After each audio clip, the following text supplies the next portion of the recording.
Zdaj, ponavadi menedžeri naredijo prvo ključno napako v tem, da seveda prodaje sploh ne načrtujejo, da se ne pripravijo prodajne strategije.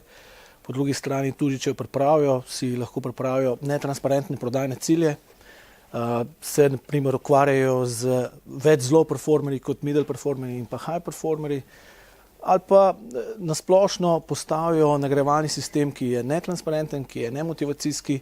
In peta takšna napaka, ki mislim, da je pogosta, je to, da postavijo previsoke, nedosegljive cilje in s tem vplivajo na slabši performance ljudi.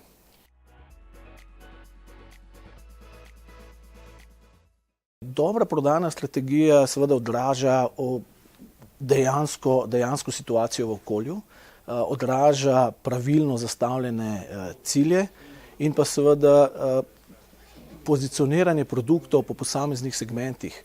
Seveda dobra prodajna strategija mora biti maksimalno transparentna, mora vsebovati po eni strani tako načrt kot tudi plan realizacije, časovnico in pa predvideti, katere vire se uporabi za določen segment.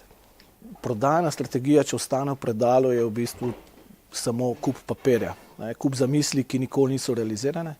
Načeloma oziroma obvezno je prodajno strategijo treba transparentno skomunicirati in sicer po celotni vertikali v podjetju, zato ker veste, da so ljudje maksimalno zavzeti, sta dva ključna predpogoja.